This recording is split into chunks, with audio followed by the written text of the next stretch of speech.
Well, 2025 has come to an end. I mean, what a great ride. Of course, watching what's been going on in the world of pro wrestling from various promotions like WWE, AEW, TNA, Ring of Honor, including promotions from Japan such as New Japan, Stardom, Tokyo Pro Wrestling, Noah, and various other promotions all over the world, of course. But however, for today, since it is, of course, the final of 2025, we're going to focus only today on Ring of Honor. Apparently, there was a very special YouTube episode where you can watch it for free.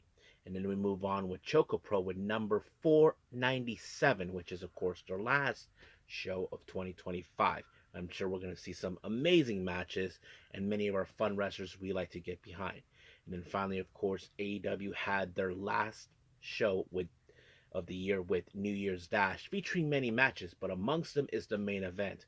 The TBS Championship is on the line. As you all know, Willow Nightingale pinned Mercedes Moné back in World's End, but as you know, this is a bit of a rematch from when, of course, Willow Nightingale lost the TBS title to Mercedes Moné. But the real question is, will Willow Nightingale defeat Mercedes Moné and become double champion, or will Mercedes Moné once again reign supreme?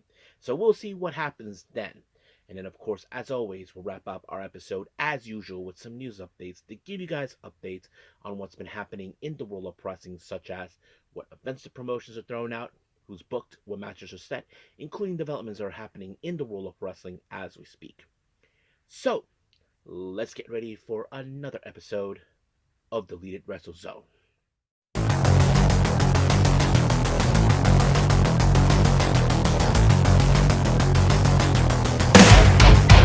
Are you ready? Get up, get up! Get up, get up! Get up, get up! Get up, get up! Get up, get up! Get up, get up! Hey everyone, welcome to Deleted Wrestle Zone, all things that is pro wrestling with AEW, NXT, New Japan Pro Wrestling, TNA, the National Wrestling Alliance, various promotions, wrestlers, matches, and championships. I am your host, J-Rod here. So, if you are new to the channel, welcome. This is a channel we do a lot of pro wrestling reviews from various promotions, not only here in the United States, but also in Japan, Mexico, Canada, Europe, the UK, anywhere where pro wrestling is not as big, but it continues to grow. We also, of course, do discussion videos, talk about various topics such as the wrestlers themselves, the promotions, factions, storylines, whatever we want to talk about. We also, of course, do more news updates. If certain information has been unable to be on this episode, we can either put it on the next one or on a separate video by itself. We also, of course, do real-time news updates to keep you guys on alert if something has happened in the world of wrestling that needs to be addressed ASAP. We also, of course, got the Unagi Sayaka Watch and various other cool wrestling content as well. So if you like what you see, please subscribe to us or click on that subscribe button. You'll be getting a lot of daily reviews and other cool wrestling content as well. But if you like this episode, please give us a like on the like button or a nice comment in the description down below. Now, enough with the yapping. So let's get cracking as we speak. So let's begin with Ring of Honor.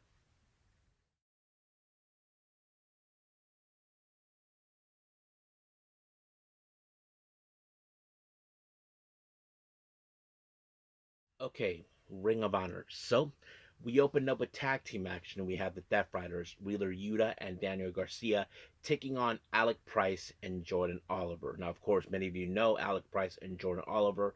They have been well recognized in the independents. However, of course, Jon Moxley was right there watching this match from, of course, as a second for Yuta and Garcia.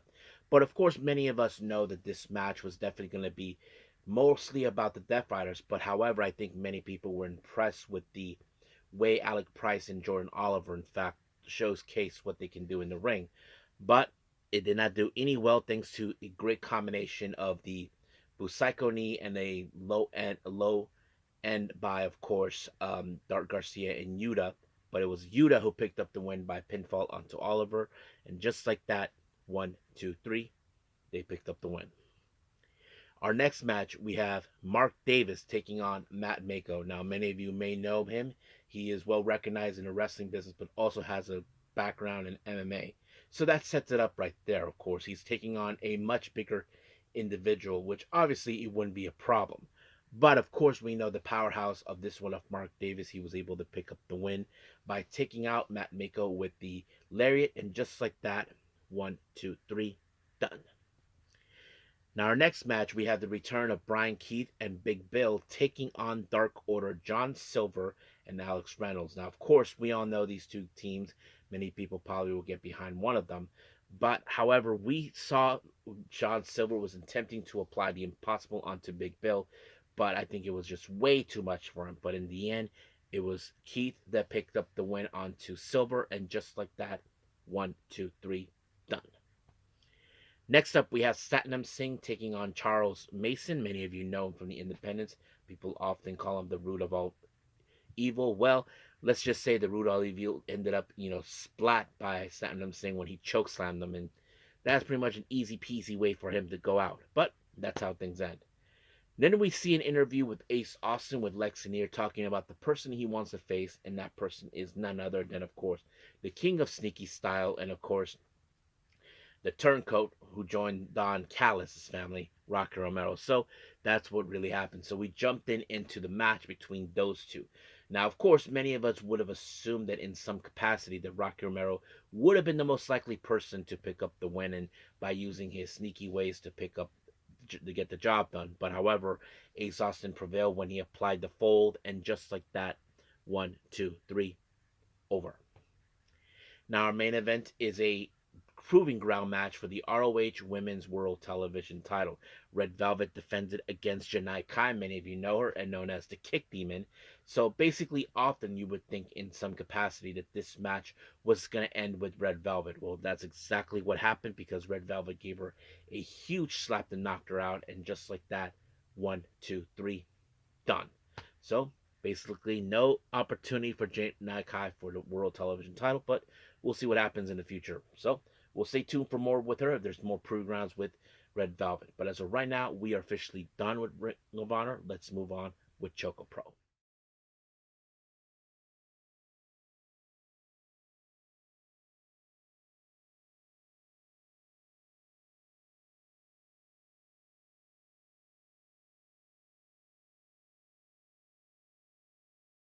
All right, ChocoPro number 497. This recently just happened. This is their last show of the year of 2025.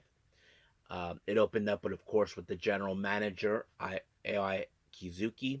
I have no idea what she's talking about, but I'm sure she was telling people what a great year for Choco Pro, not to mention, of course, name change, seeing some amazing matches, moments, seeing people like Mei Suruga becoming the Super Agent champion, that sort of thing. So that's what I'm going to assume. But that's for something else, of course. But let's move on to the big matches we definitely want to look into. Our first match we have coming from Gambare Pro, we have Munetatsu Nakamura. He teams up with, of course, one half of the tag team champions, Soy, and uh, she faces they face Balinaki and Chris Brooks. Now, obviously, it's rather strange to see these two team up. And if you guys don't know what I'm referring to, let me give you guys a quick brief on that. Many of you may remember that, of course, Balinaki and Chris Brooks, they have faced off each other. They don't like each other due to the fact that they have their own ways. Chris has always been trying to play the dirty tactics in some capacity, the hopes to win. But now they team up to face Soy and Nakamura. But of course, we ask ourselves when it comes to these two, can they coexist? I mean, that's always been the key thing when it comes to partnership. I mean, we know that Banaki does have a great tag team partnership with Mei Shruga, but apparently he teams up for this one. But the great thing is we did see Balinaki was able to pick up the win when he pinned Soy, and just like that, 1, 2, 3, it's over. So basically, it seems that Chris Brooks and Balanaki are going to get well just fine. So we'll see how things will progress if they team up again. Our next match, we have, of course, singles action. We have Kuishimbo Kamen taking on So What? Chonchiru. Now, obviously, for those who don't know who this guy is, Kuishinbo Kamen, he's like this character where everybody just enjoys. They often wrap him up with some treats around him. You know, he in basically Chico Shikawa used to do his little theme song. Normally they don't use audio on this, but yes, and I thought it was real fun. But however, of course, he has to face against a man who has excellent taste of taking down his opponents, and that's exactly what he was trying to go through. But in the end, of course, Kuishimbo was unsuccessful thanks to, of course, a stomp by Chonshiru, and just like that, 1, 2, 3, over. Now, our last match, we feature, of course, an 8-woman tag match. In team number 1, we have Kaho Hiromi, Hiroya Wada, and Irikane. They team up with their team captain is none other than Mei Shruga. They face against Tokiko Kirihara, Sayaka, Chiko Shikawa, and of course, Emi Sakura, who, as you know, she made her return. So basically, that's what's going on. But of course, we were going to see some shenanigans from Mei towards her opponent, but we know that her and Kaho always are up to their usual childish tricks, as always. But of course, we know that Emi Sakura is the type of person who will not have it, no matter what happens. Of course, we know as probably you can guess, as you know, Kaho, Hiroyi, and Irikani has the least experience in the other team that they're facing. Unfortunately, of course, Hiroya actually ended up being the one taking the fall, all thanks to Chi, and just like that, 1, 2, 3, it was over. Now, our our last thing we have is the Janken Tournament. Well, I wasn't too sure who will be the last winner of 2025, and surprise, surprise, it was the general manager, Kizuki. The runner-up is none other than the founder herself, Emi Sakura. Now, obviously, for many of you would think, wouldn't Emi Sakura would have been off the winner? Yes, I mean, yeah, but you got to remember, Janken Tournament is not plan. You have to go with it. So yeah, it was real fun. I have to enjoy the last of course, of 2025. But we'll see what happens for 2026 for them. So let's move on with our last review, and that is of course AEW Dynamite New Year's Dash or New Year's Bash, somewhere around there.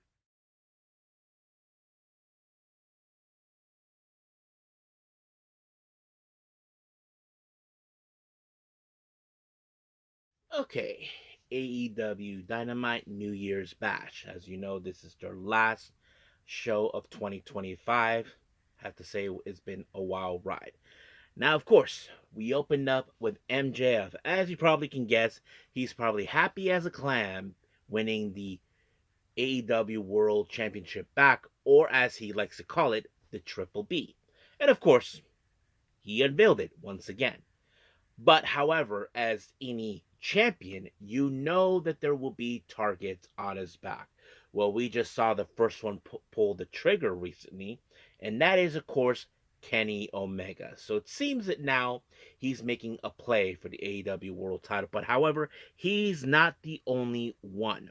We did see Hangman and Swerve, of course, the very interesting allies they have been recently, made a play. But however, another person decided to make matters, saying that he wants his title back. And that is, of course, the person that MJF beat him for. And of course, not too long ago, Joe beat him for this title once before. And that is, of course, Samoa Joe. And obviously, Joe will cash in his consensual rematch. So the real question, when will that happen? So we will pay attention to that. And I'm sure MJF is getting sick and tired of people coming left and right. So we'll see what about that.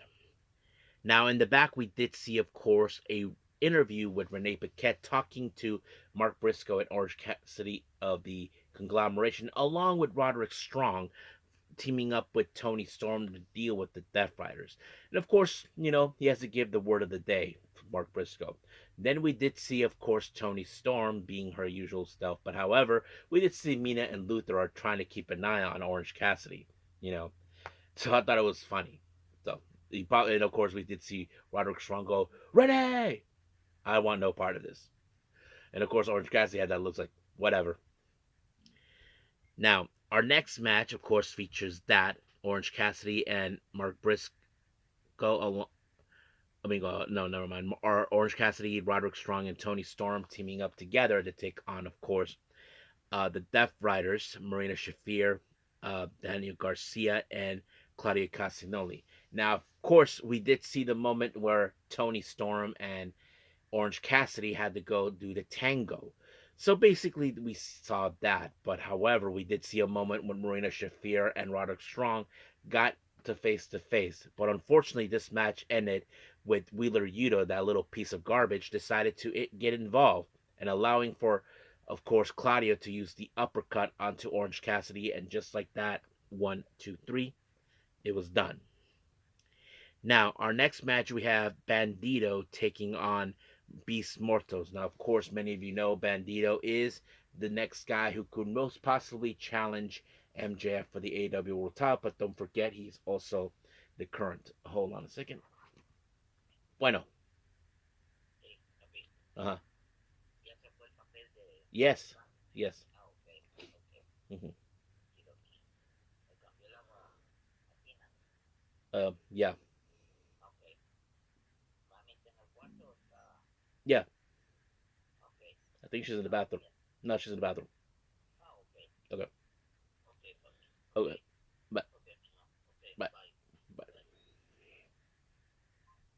Sorry about that. Anyway, yeah, Bandito, as you know, will deal with Beast Mortals. Now, it's not the first time that we see those two face off. And of course, we have to see the bullfight. Bandito had his cape doing ole, but of course, Beast Mortals like, I'm not having it. So you probably would think that Beast Mortals would have manhandled Bandito one way or the other, but nope. Unfortunately, it did not go according to plan. But Bandito was able to apply the 21 plex, and just like that, it was over. Now, we did see in the backstage with Bandito talking to Renee Paquette. As you probably know, Bandito is, of course, knows that he has a target on his back too, because one way or the other, there will be people coming for his ROH World Title, but he will be, of course, aiming for the AEW World Title as well. And of course, Brody King, well, he has bigger fish to fry, and that fry is Lee Johnson. Now, of course, we jump into that match right now, where, of course, Lee Johnson, who is friends with Blake Christian. There's no secret, of course, for many people who've been following Ring of Honor, that Blake Christian has been aiming for the ROH World Title. He's been trying to find ways to get back in it, claiming that it's his God-given right to become the ROH World Title, feeling that Bandito has outlived his usefulness as champion. But of course, Brody King has definitely tried to send a message to Blake Christian, to Lee Johnson. Well, the message was received when he put him away, and just like that, 1, 2, 3. Now, our next thing we did see, of course, is Darby Allin doing a video promo talking about, of course, his match he had with Gabe Kidd.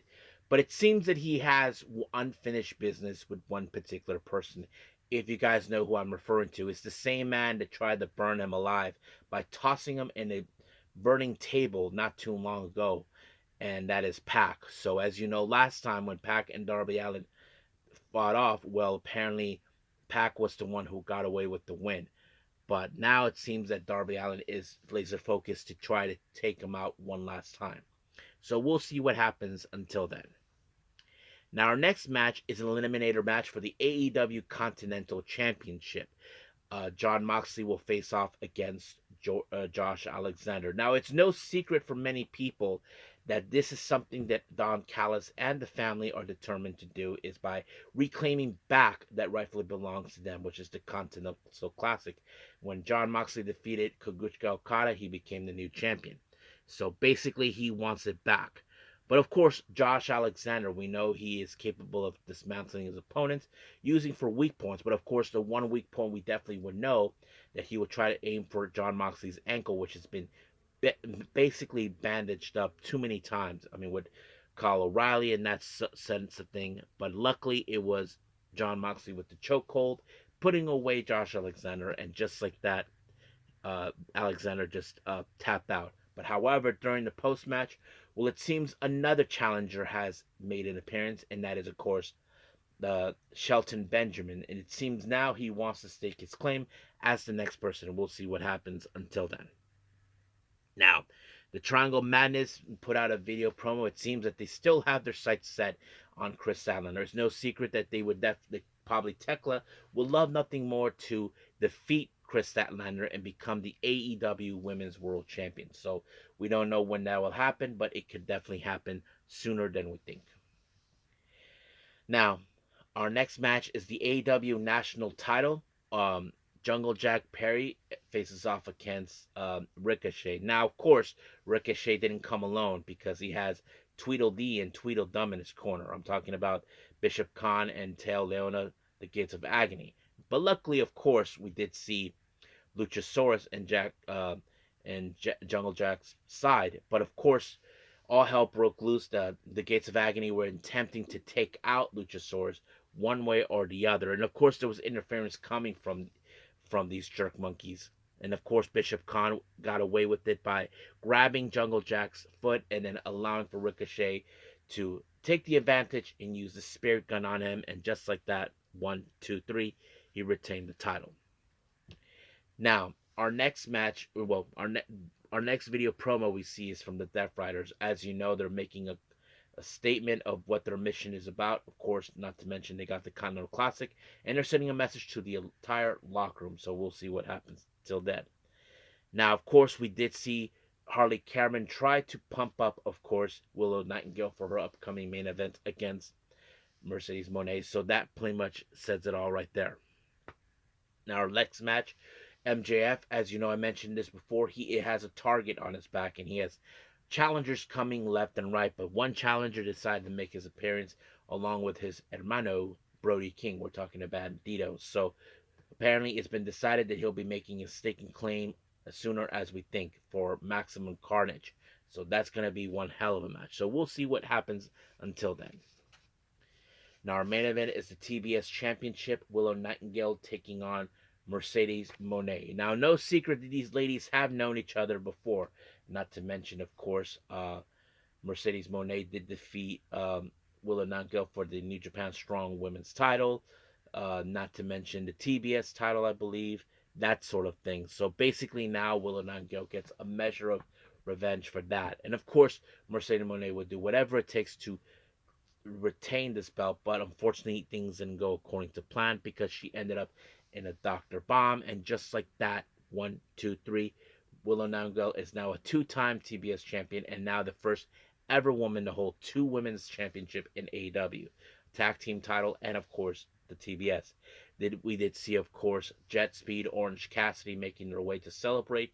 Then we did see Chris Statlander, of course, showing up, and of course, like the old days, you've got to give the people what they want. So that's a lot of fun. So we'll see what happens with Mercedes Moné down the future. We don't know for sure if her time has come to finally become the AEW Women's World Champion, but it could happen. But we'll end things here with AEW, move on with our last and final thing, of course, news updates.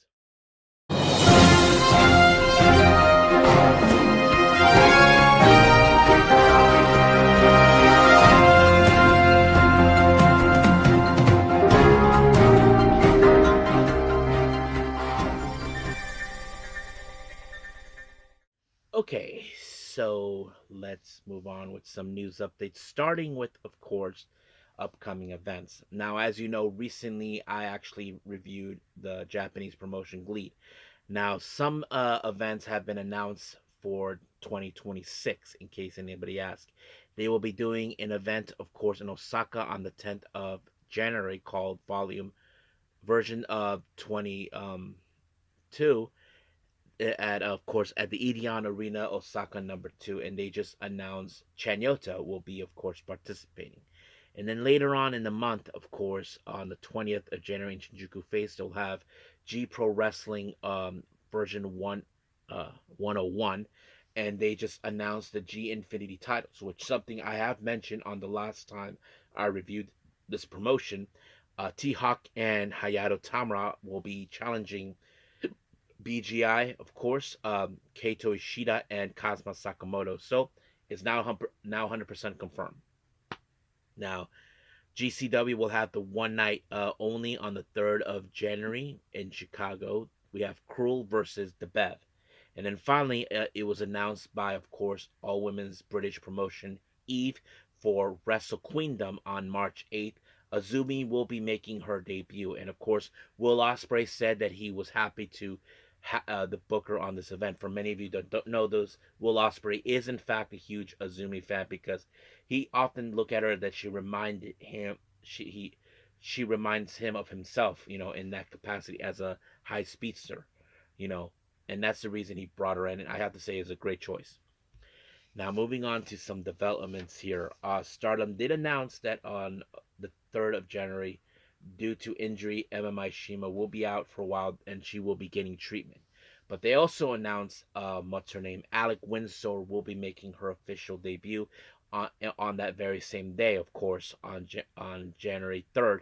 But she'll be participating in the 2-show 1-day event. She'll be in a tag team match and she'll be in a singles match, which is going to be a lot of fun. Now, we want to give congratulations to, of course, Maxxine Dupri and Kam Hendrix. They are the last couple to get married in 2025. So, congratulations, guys.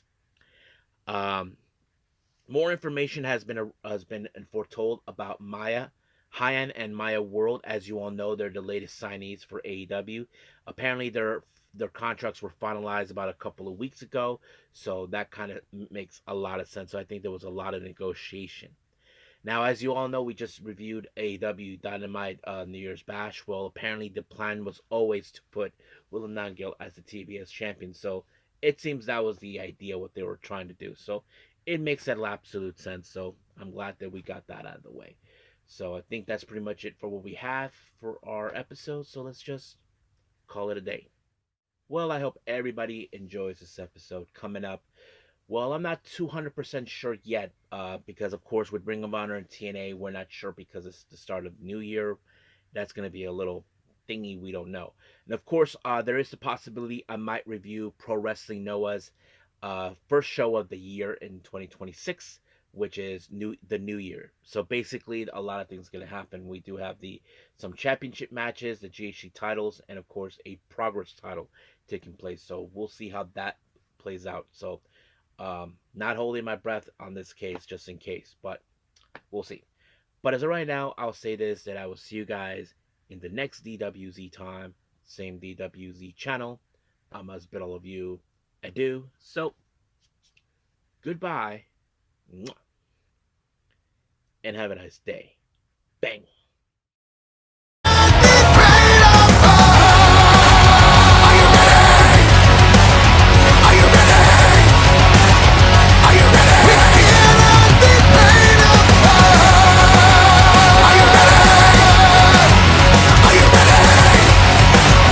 Are you ready?